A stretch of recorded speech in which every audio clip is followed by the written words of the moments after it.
Kelo e lipot makende moyiedhi ma wan godo otieno masani en ni kinde duto nyathi kelo mor e ot. Mano ema bende koro miyo sama miyo pek to koro bedo gi ilo ka orito mar rwako malaika manyien.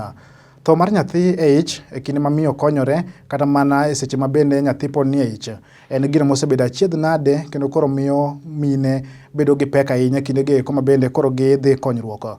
Lolwe TV noyudo thuolo makende mar loso gi laktar mar mine kata mana gynecologist kendo koro wamiyi mathoth ahinya kokadho kuom jafwambo marwa Elizabeth Otieno. Kinde duto ka miyo omako ich to en kod familia mare mor kendo nitiere kod geno kata gombo mar neno malaika mawendo ma oting'o e iye. To kata kamano tho mar nyathi kapod nitiere ich kata gino ma dhowagunda luongo ni stillbirth seche moko nyalo moni kata nyalo tami kata nyalo mayi thuolo mar neno wendo ma chunyne gombo neno bang' dweche 9. Mikaelinda Awuor ma janyodo adek mane wadayo dhoge ne lero ne Lolwe TV kaka wuodhe kod gino mane otimorene ka muoch ne ochako kae.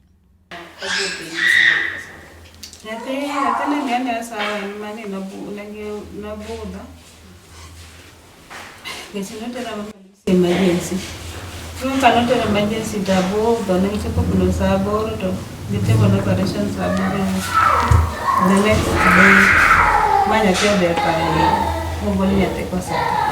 Okay. Laktar Francis Odawa en laktar mar mine ma bende waluongo gi dho wagunda ni gynecologist. Olero no tie stillbirth kod gigo manyalo kelo tho mar nyathi e seche ma ochiegni nyuole. Nyuol nyathi nyaka bed ni onyalo yueyo for itself. Oko kae. Moko konye yueyo. Ka nyathi onyuol kapok otegno, yueyo biro tame, omiyo nyalo tho. Iwinjo mano.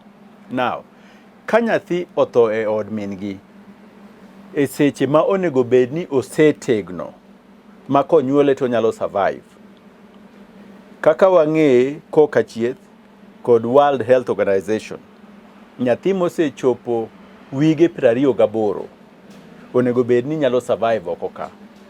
Nyalo survive oko ka. Omiyo ka otho e od min gi kosetieko wige 28 kapok onyuole, mani luongo ni stillbirth. To kuonde ma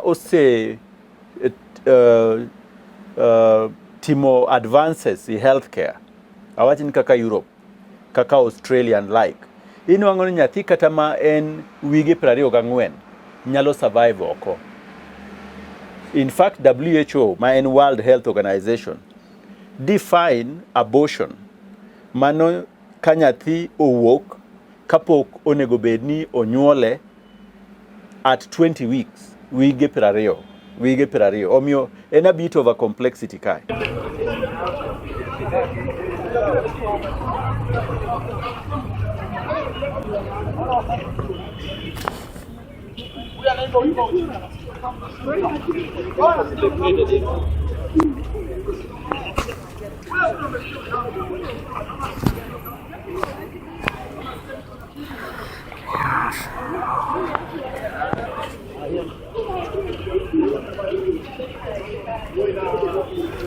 Nyathi kala miyo ochiegni konyore en e liver.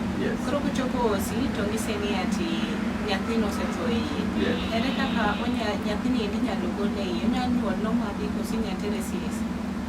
Kata le otho. Ng'iso nang'o? Ng'iso ni ok oyue, alright? Remo ok ringi e dende, alright? Obwongo ne bende osetho. Adundo ne ose stop. Adundo ne ok ti. Mane tho. Ka nyathi otho e od min gi, kochopo e stage monyalo bet nonyalo survive konyuole, gima kamane ema bet notimre. Bet ni remo ok ringi e dende nikech adundo ne ok timang'o, ok gwech koro. Obwongo ne bende otimang'o, bende koro tho. And all those organs mamiyo dend dhano bet dhano, kaka nyiroke, kaka chuny, liver. Yeah, liver en chuny. Adundo is the pump, magore mocha. Gigo duto tho, koro in ng'amo tho. Ka nyathi otho e od min gi, mano ng'iso ni gik ma kamago osetimre nade? Otimre ni nyathino ero. Ang'o makelo ma? Gin gik mang'eny. Achiel kuom gi ma bende en very common en ni tube cha ma wacho ni ma connect placenta kata biero gi od nyathi makelo chiemo kod oxygen ni nyathi. Nyalo bet ni gimoro tweyo kata gimoro diyo. Koro remo ok kal, chiemo ok kal. Mani luongo ni cord accident kata cord entanglement. Alright? Umbilical cord no gimoro diyo kata otwere kama entie. Seche moko inwang'o kotwere kata mana e ng'ut nyathi. Otwere bobet tight. Seche moko otwere kata e tiend nyathi ka. Seche moko kata wi nyathi ema odiye e pelvic wall bones ka. Odiye. Alright? Mano nyalo cause stillbirth. Mar ariyo, ka nitie any situation ma remo ok kal madhi e nyathi moromo, kata chiemo ok odhi kuom nyathi moromo, other than ma wacho ni cord accident ni, nitie conditions kata tuoche mag mine sama giyach manyalo. Achiel kuom gi en high blood pressure. Gima waluongo ni preeclampsia toxemia or PET, blood pressure. Blood pressure ni miyo koro remo ok ring kadhi kuom nyathi nikech channels ma remo no onego bed ni kale dinore because of the high pressures ma clog kanyo kod gik moko ma bende donjo kanyo madine. Alright? Mana achiel kuom gi, and it's a very common thing. Tuo kaka mar sukari, diabetes. Diabetes bende miyo placental bed no kata biero no ero mondo koro ok oti maber nikech seche moko en bende otho, seche moko yore ma remo kale cha odinore, omiyo koro ok ogam remo maber gi chiemo ni nyathi. Mano bende nyalo timre. And many other conditions. Tuo kaka malaria. Ka mine oyudo malaria samoyach. Malaria parasite seche moko donjo e vessels mag placenta ka. Kae to dinogi. Kae mano miyo nyathi tho nikech koro ok oyud chiemo, ok oyud remo. To fever, ya, ka ich bet ma del maliet cha kuom mine gi sama gin gi malaria. Fever no donjo kuom nyathi be miyo adundo ma nyathi gocho matek. Tadundo ma nyathi ni okose tegno manyalo sustain gocho matek machalo kamano. Omiyo adundo no bro fail ma nyathi no. Nyathi kaka miyo ochiegni konyore en e liver. Koro kochopo osi to ng'ise ni ati nyathi no osetho iye. Ere kaka nyathi ni nyalo gol e iye, onyalo nyuol normally koso inyalo tere CS. Ka en e labor to nyathi osetho iye. We labor mondo dhi nyime mana kaka ng'ama dwa nyuolo nyathi mangima. You don't interfere. To not all labors iweyo mondo nyuol normally. Luwre gi circumstances mar mine no ero. For instance, ka en mine moseyang kata dichiel kata diriyo ka nyuolo nyathi. Normally some of us ok encourage mondo kendo nyuol normally. Nikech sama en gi muoch no, od nyathi nyalo barore. Iluongo ni uterine rupture. Alright? To mano bro negi kata mana en kapo ni ok nitie intervention mapiyo piyo.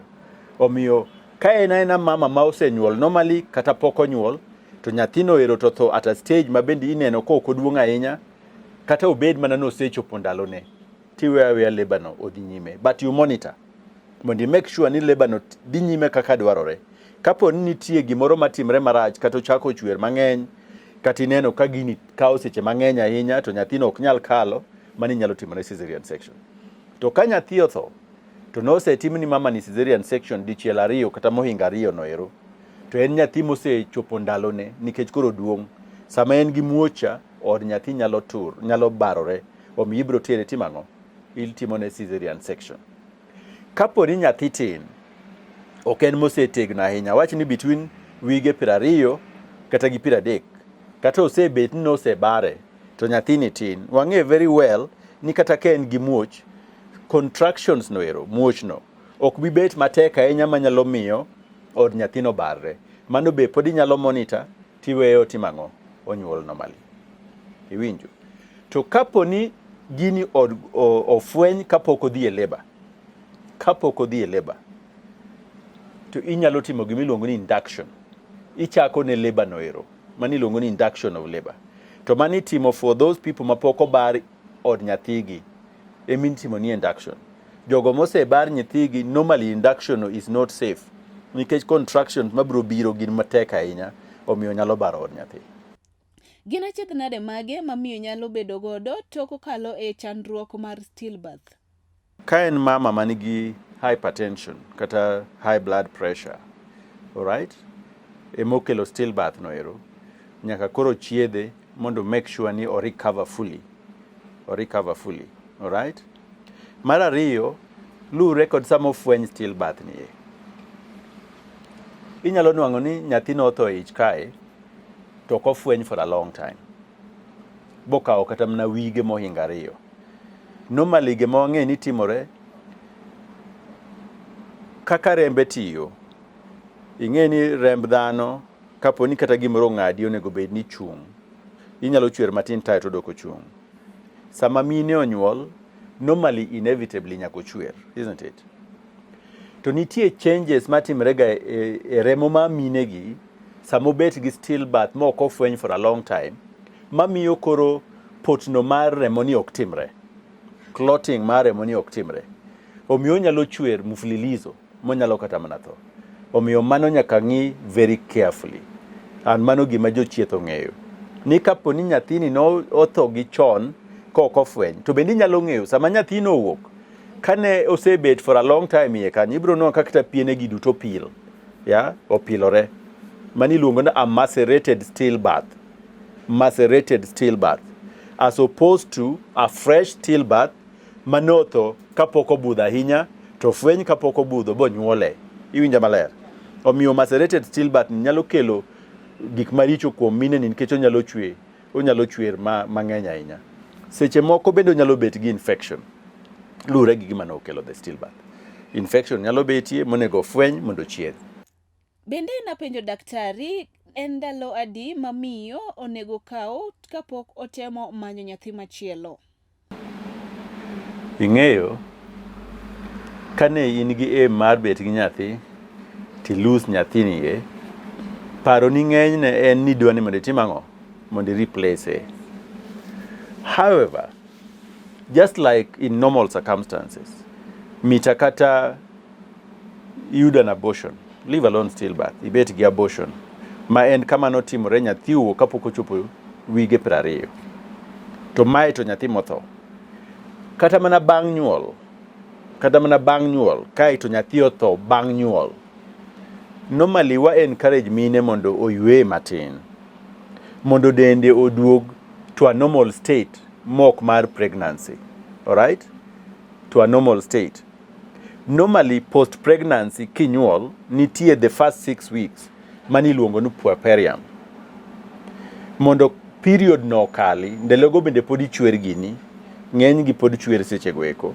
Omiyo kata riwruok gi ng'ama dichuo is not very encouraged, nikech nyalo yudo infection, isn't it?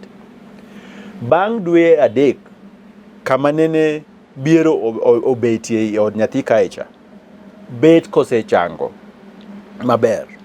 Makane bed ni dwani mondo kendo imak ich machielo, kata obed bang' abortion, kata obed bang' nyuol, kane in gi stillbirth, wa encourage ni kaw a minimum of 3 months, dwe 3, kapok kendi gamo yamo, kapok igamo nyathi, ka ber wuon. To podi nyalo yweyo kata mana for a year.